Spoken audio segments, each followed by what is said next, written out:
जिवंतपणी खंजीर खुपसला तर निधनानंतरही पाठीत वार। नाशकातल्या निर्धार मेळाव्यात एआय तंत्रज्ञानाचा वापर करून बाळासाहेबांच्या आवाजातून महायुतीवर हल्लाबोल। फडणवीसांना नाना फडणवीसांची उपमा।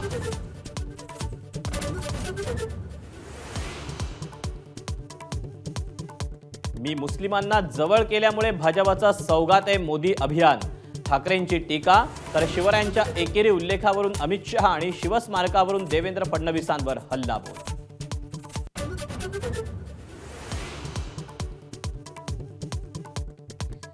नाशिकच्या निर्धार मेळाव्यात चंद्रकांत खैरे आणि अंबादास दानवेंच्या दिलजमाईचं दर्शन।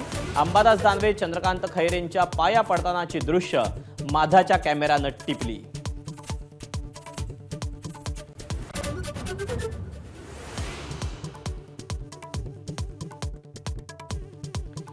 महापालिका निवडणुकांसाठी ट्रिपल इंजिन सरकारला मनसेचं इंजिन जोडणार का? एकनाथ शिंदे आणि राज ठाकरेंच्या बैठकीनंतर विविध चर्चांना उधाण।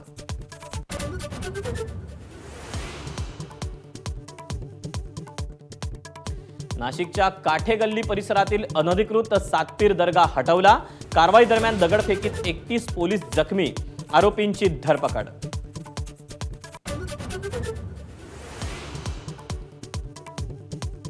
नागपूर हिंसाचारातील आरोपीच्या घरावर बुलडोझर चालवणाऱ्या महापालिकेचा सर्वोच्च न्यायालयासमोर माफीनामा। मार्गदर्शक तत्वांची माहिती नसल्याची सबब।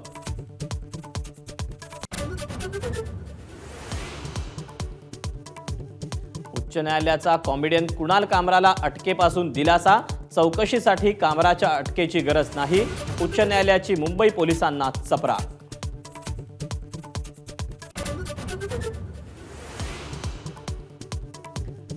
अहिल्यादेवी होळकरांच्या 300व्या जयंतीला अजित पवारांना बोलावणार नाही। भाजप आमदार गोपीचंद पडळकर यांचा निर्धार। जयंती सोहळ्याचं शहांना निमंत्रण देणार असल्याची माहिती।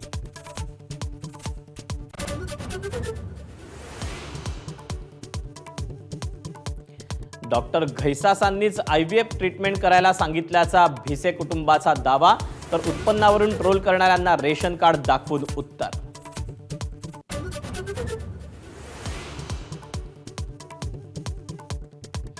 वाल्मिक कराडच्या एन्काउंटरची धनंजय मुंडेंनी ऑफर दिल्याचा दावा करणारे निलंबित पोलीस कासले शरण येणार। सोशल मीडियावर व्हिडिओ शेअर करून माहिती।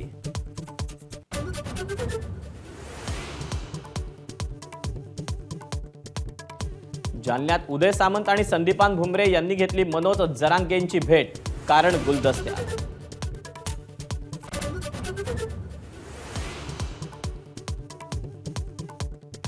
नॅशनल हेराल्ड प्रकरणी सोनिया आणि राहुल गांधींविरोधात आरोपपत्र दाखल झाल्यानं काँग्रेस आक्रमक। ईडी विरोधात देशभरात ठिकठिकाणी निदर्शनं, तर रॉबर्ट वाड्रांचीही ईडीकडून सलग दुसऱ्या दिवशी चौकशी।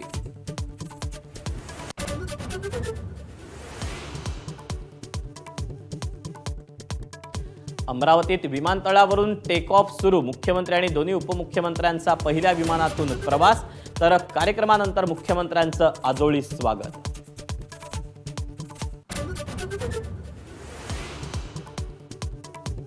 मुंबई मेट्रो 2B मार्गावर चाचण्यांना सुरुवात। डायमंड गार्डन ते मंडाले असा 5.5 किलोमीटरचा टप्पा डिसेंबरमध्ये सुरू होण्याची शक्यता।